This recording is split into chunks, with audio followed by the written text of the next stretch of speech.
regulating my nervous system is really important to me. The pendulum is swinging back towards people really wanting to connect on a human level. It's like the joy of my life. We want to stop caring as much about what other people think. I automatically assume that they are about to shit their pants.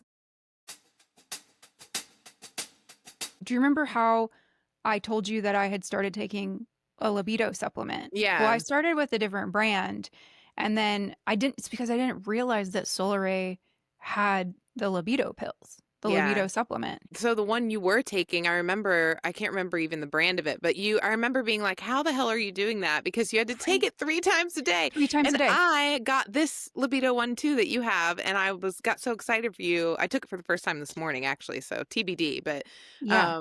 but I was like, I had to reread the instructions because I was like, I don't have to take this It's so multiple easy. times a day. Like, hell yeah. Two veg caps with a glass of water just in the morning. Like when you take your other everything else. supplements, just wham, Just bam, take thank you, it, ma'am. yeah. So I I'm really excited to see what you think. We have a discount code they gave We us. do. We'll drop it in it's the naked room. Just all caps, Easy. like we're screaming at you. The naked room. The naked room. The naked room. We'll put it in the show notes too. Yeah, But I think it's like 20% off. 20%. 20% off. Yeah, it makes a big difference. This statement has not been evaluated by the Food and Drug Administration. This product is not intended to diagnose, treat, cure, or prevent any disease. No dress code, no rules, just BYOU. It's time to tell society that it's a taboo. You can be the youest you here in the naked room. Like, before we start and pull a question, I feel like we've gained a ton of new listeners in the last, few weeks. Yeah, and that thanks. we should, thank you. Thank we're you. We're so happy you're here. Yeah. And I feel like we should do a little refresh of what we do. So Okay. Kelly is about to pull a question out of a jar. We both have jars. Yeah. At our homes. Yeah. Hold on. Let me. 3,000 my miles jar's away. My jar is not close to my it's yours a jar. microphone.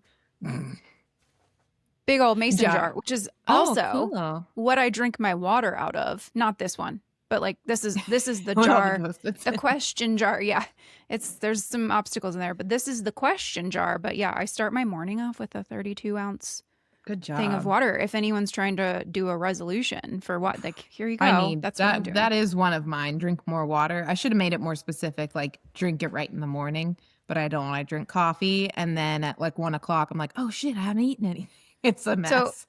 So I love, that I drink a lot of water throughout the day anyway, but I love starting with the 32-ounce in the morning. Yeah. It's kind of like having vegetables in your breakfast. You're like, cool. I love vegetables. I love water. I'm someone who likes those things, but it feels like I'm kind of getting it out of the way a little bit. So it's like if you start the day off like that, then you don't have to think about it as much later. That's how I feel about working out. I've always been a morning workout person because I'm like, if I can just get it out of the way in the morning, then however the day goes, whatever. It's with the making of the bed, if you make your bed in the morning, then at least you accomplish that. Yeah. Okay. Yeah, it does feel good. So we pull a question out of the jar, and the questions have been written by both of us. Now it's been months and months when we first started this podcast as just things to get our wheels turning, to find out more about each other, to find out more about our listeners, and to get your wheels turning on certain questions. So we will pull a question and then try to dive into that with each other's response. And it's been really fun. So that's an update. Yeah. A refresher course. We love doing the off the cuff format, and partially because you and I, we have good chemistry. We like to play off of each other, and it seems to work really well because we know each other super well. But there's a lot of stuff that we've learned about each other through this process. You have the most epic stories of almost anybody that I know because you've lived a lot of life and you've done some really cool stuff. It's been really fun to learn about each other, but then also get feedback from people who have told us that they listen, that they are really thoughtful about the questions that we're asking. It makes them contemplate those things within themselves. And so one of the things that we're really trying to promote is having real, honest, open conversations. We're living in this time of artificial intelligence and artificial unintelligence.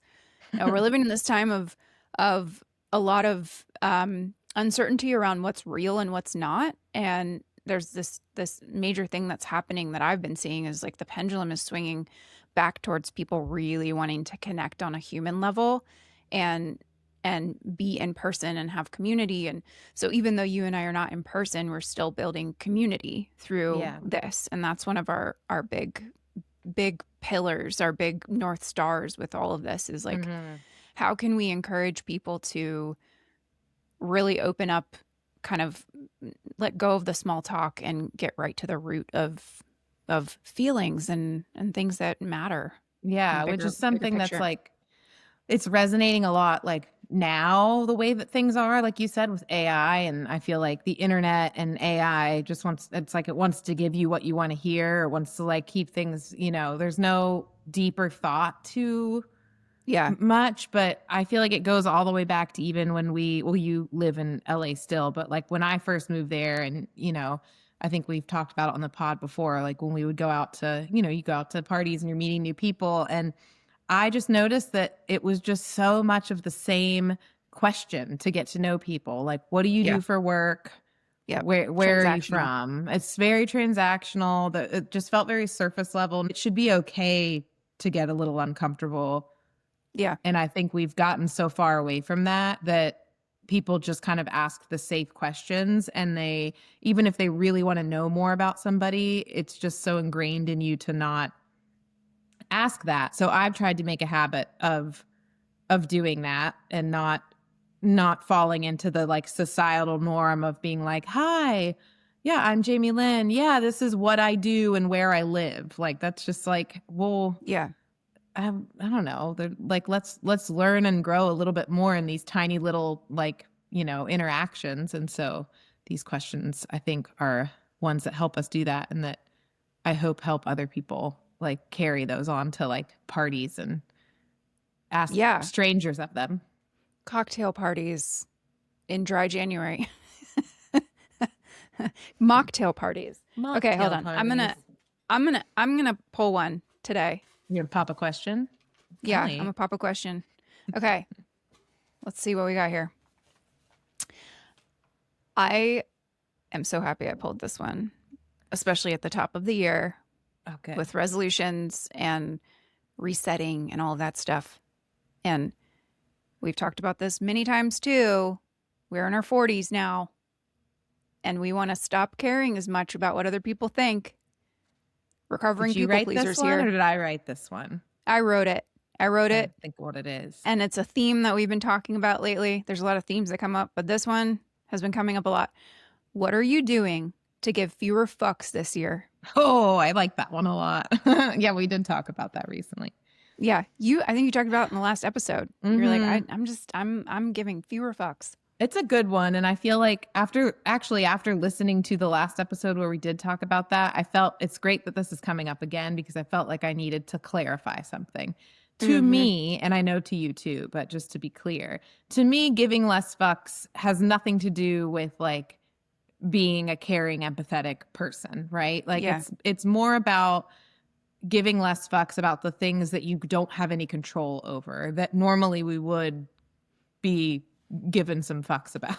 So yes. And what people think. And what people think, I think around that, where, concerns that you have that are none of your business, really, that like we just feel as humans naturally, and there's nothing wrong with it. But what have I been doing to give less fucks? So as you know, I've kind of been on a journey doing this for like, I don't know, I would say like almost a year, like since we moved here. I've been trying. It has been almost a year. Crazy. I was thinking about that last night. April is the whole year. Yeah. That's nuts. Anyway. It's wild. But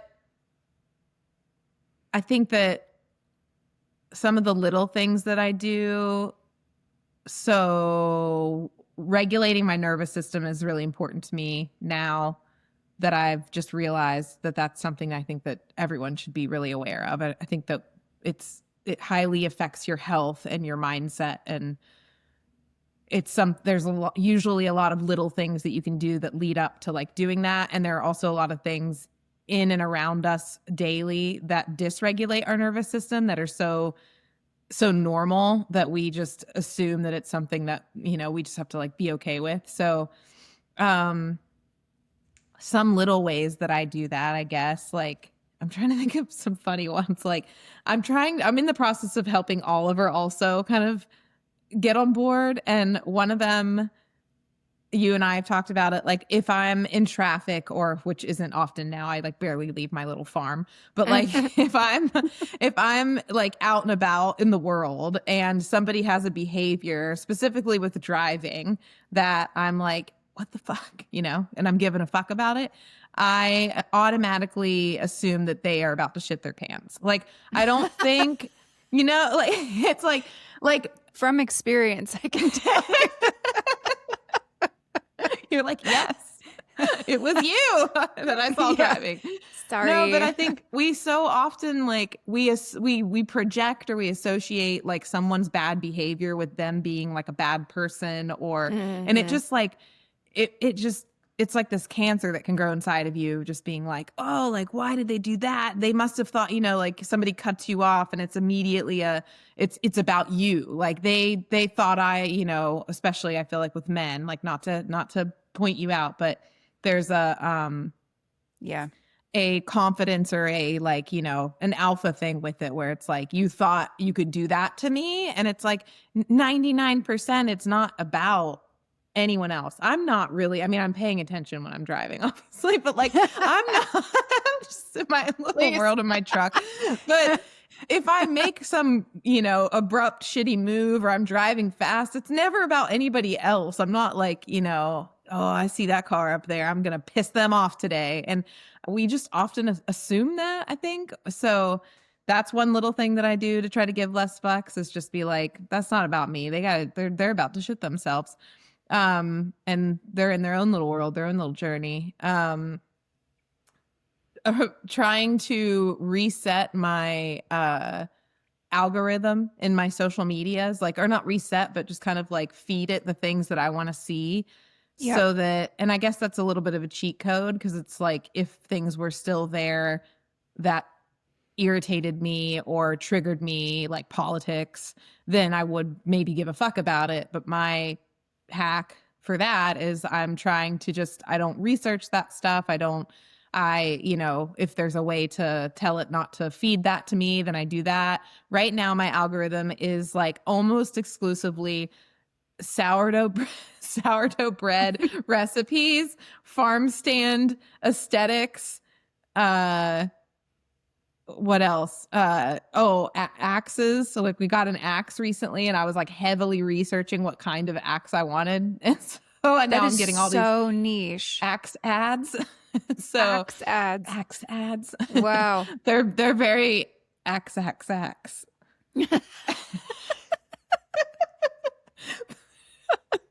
Triple axe. You can see yourself out now. No. Bye. Well, you just built. See you later. Yeah. Bye. You just built. I spin my chair around. Bye. Yeah.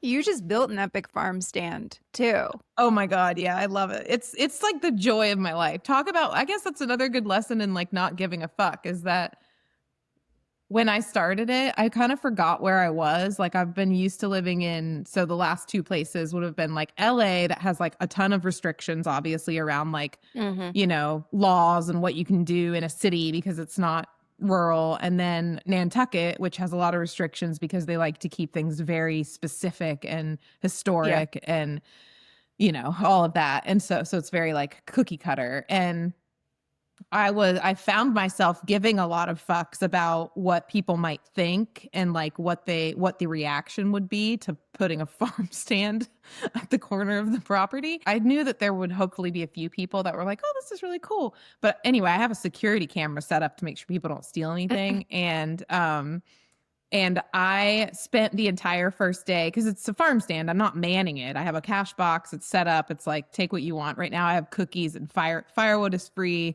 cookies that they can buy. And I had chocolate covered dates because I'm apparently 90 years old.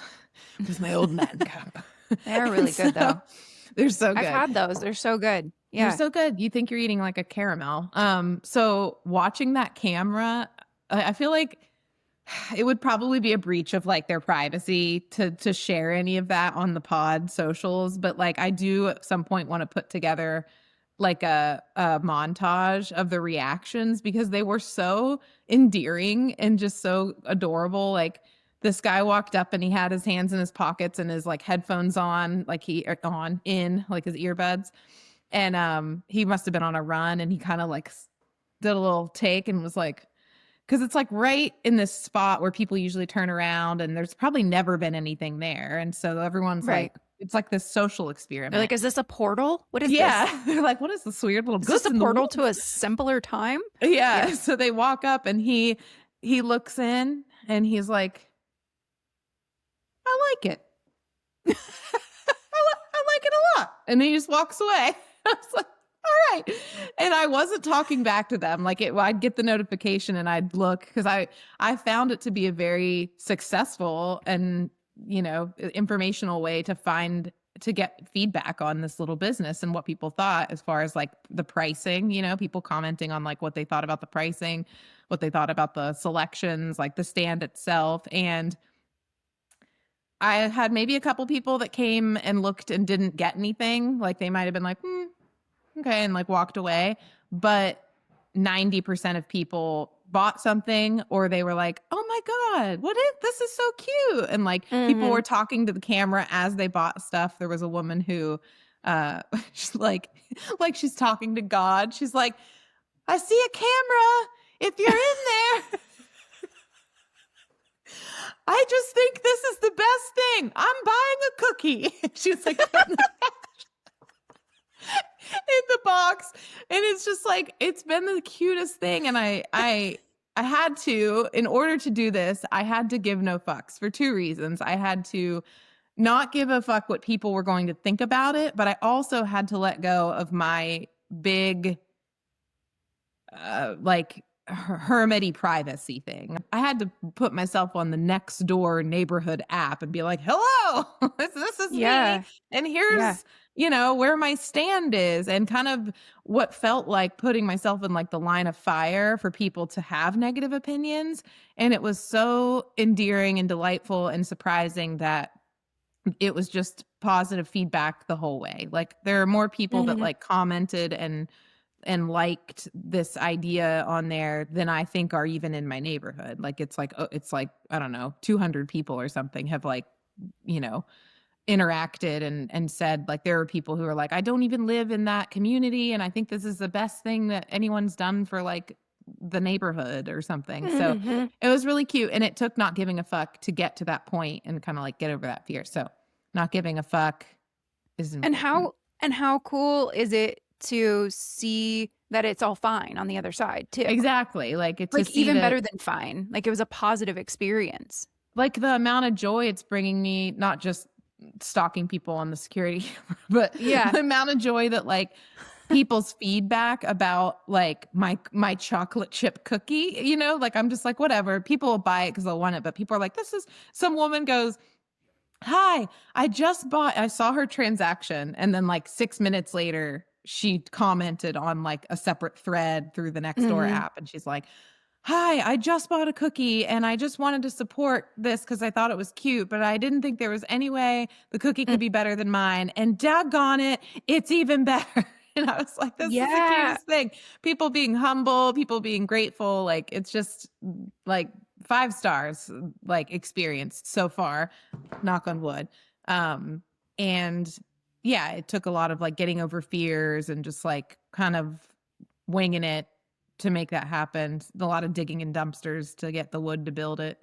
And I mean, it's so beautiful. I want to add on to what you're saying about getting over that fear of kind of, you put yourself out there and like somewhat of a big way, because you literally have this farm stand out there and you're telling people about it and it's like it's an item out there in the Mhm. world that people can like associate with you, and you could get rejected. It's really scary. Yeah. Somebody could be like, "This is gross. I hate these cookies," and you'd be like, "My heart hurts." Yeah. Like I or put all just of my love into that, but being around the HOA communities too, that was like my bigger Yeah, fear was that's- that people were going to be like, "What is this abomination?" I know, because Perfect neighborhood. if you've ever experienced an HOA, lived in an HOA, or lived next to one or anything like that, like you understand how intimidating HOAs can be. So, Yeah. but I wanted to add to the fear thing, because that's something that I'm doing this year too, is like Mhm. every single year I get better as far as like jumping over the hurdle and getting over on the other side of whatever fears I have, because I know that life can be so much better on the other side of it. Like everybody says that, and then when you experience it once, you want to keep experiencing it over and over again. So I think one of the other episodes that we had, we talked about like how I'm afraid to reach out and touch me. No. Can't help myself. I can't help myself. No, I'm afraid to reach out to people and like put our podcast out there, or put like Mhm.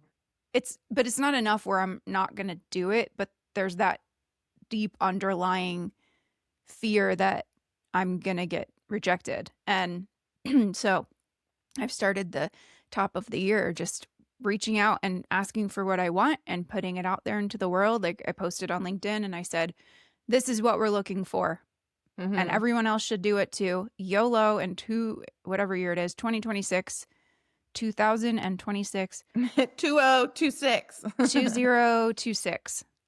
I feel like that's how my brain thinks sometimes. Seriously, like Yeah. there's such a breakdown sometimes. But I am feeling really stoked because I put myself out there with a friend of mine who has her own little agency. And I was like, "Hey, I actually do edit social videos." And she didn't even know that I have the Yeah. ability to do that. And she's like, "Oh my God, yeah, I'm always looking for editors for my clients." And so had I not just said, "Hey, I'm just putting that out there," Mhm. she wouldn't even know that that's something that I do. And I'm in the middle of like pivoting in my career and the direction that I'm going in. And that's one of the things that feels like it lines up at this point, is working with brands to help them tell stories. Yeah. And if that's through social videos, then that's something that I can do. I've taught myself that skill. I know how to use Yeah. CapCut. I learned how to do all of And these you're different good things. at it. They make me giggle. Thank you. I'm good at it too. Jamie Lynn said it. You heard it here. So if anybody You else heard it wants here to, first. yeah, if From anybody my else mouth wants to this send me, to old cup. to God's ears, to any social agency's ears. So it feels really good to just say, fuck it. No fucks Fuck given. it. I'm just going to put this out there and do it. One thing that I find to be very funny, and I think will be very relatable to other people, is noise canceling headphones at the gym, because you like hear a song that comes on that you love and you forget that everyone else is there. And you're like, yeah. I'm just going to dance. I could fart right now. No one Yeah. would even know. Like, no one's going to know. No one's going to know. But they all know. But because But it's like you the don't know. it's like letting the inner child come out, you know, Yeah. and be like, I'm going to be playful because I'm playing hide and seek right now. I can't see you, so that means you can't see me. Like that's how it feels with noise canceling Yeah. headphones. It's like so freeing. I need to get some. I don't know if mine aren't noise canceling. And it's the same thing when I was saying this to Curtis last night, my husband.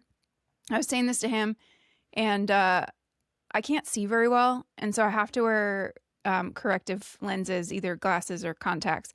But there's this freeing, like zero inhibitions, like I'm really, really drunk kind of feeling when I don't have, like I get out of the shower and I don't have contacts in and I don't have my glasses on. I was like, I could walk outside naked right now. Because And you can't see people, so you Yeah. feel like they. I would have the opposite. Like I'm such a control freak about like, my militant thing of being like, I know where everything is and the exits and like, whatever. That I'd be like, I can't Yeah. see. Like, I I love that you're just like la la la. Well, Whatever. and I think this is why, like, shout out Grace Potter. Like, she is, everyone knows she's that blind too. she's legally blind. Like Poor thing. she's more blind than me. yeah. And so she'll perform on stage a lot of times without, or I think she might have gotten contacts because her eye doctor was like, you're ruining your eyes. You need to wear contacts. But Yeah. she often will perform without corrective lenses. And she's the most free person I've ever seen on stage. Like release her inhibitions. Yeah.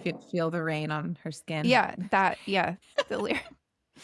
We need to change the title of this podcast to song lyrics. Yeah, right. It'll Calling just be out song lyrics. Each title for the episode is just whatever song lyrics we called out. So I was thinking, like, I'm inspired by you saying that and putting it out in the universe, because this weekend when my friend Mona came to visit, we were talking about we used to sit around and think of, like, because she works at the time, we both worked in production and she still works in production. And so it's just like something we'll do where we're like, what if we were making a commercial for this? Like, what would it be? Like, we'd kind of like have a script, right?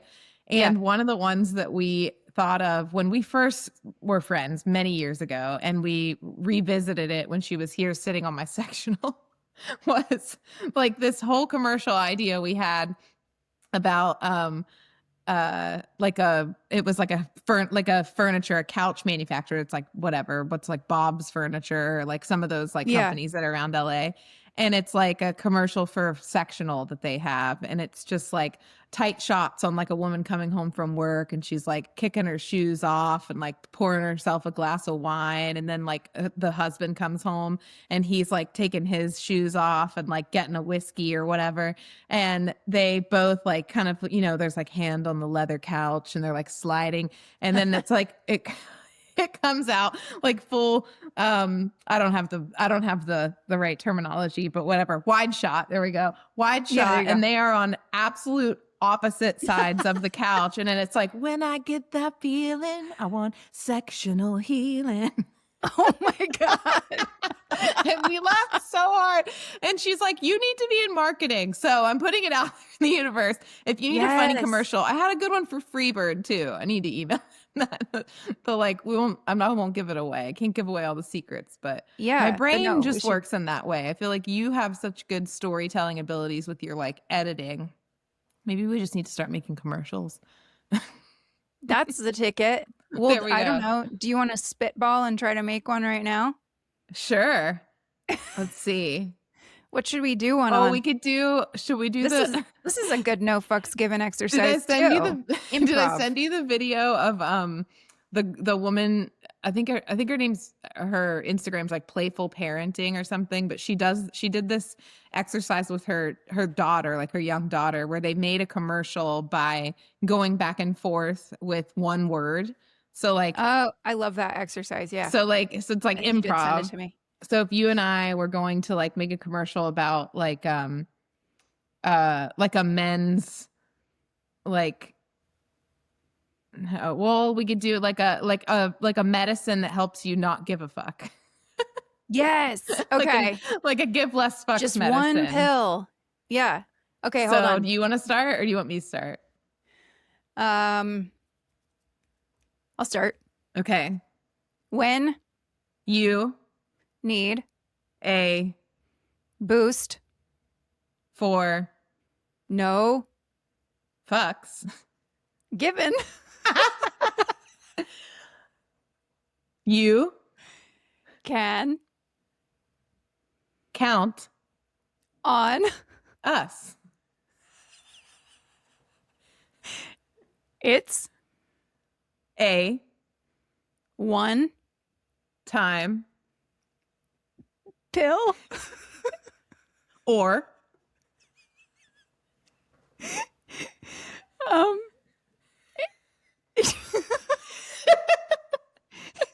what's the thing that goes up your butt? Suppository.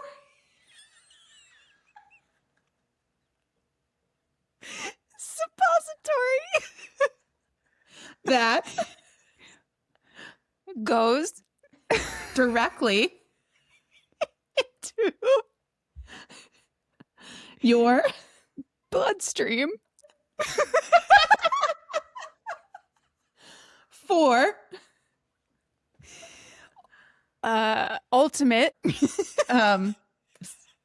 success in depositing. This is when my vocabulary just disappears. Depositing. Fuck. That's your word. For ultimate success in depositing fuck. Try. Now I have to think of the name of the brand. Oh my God. Okay. You could do part of the brand. Like just start off with a syllable.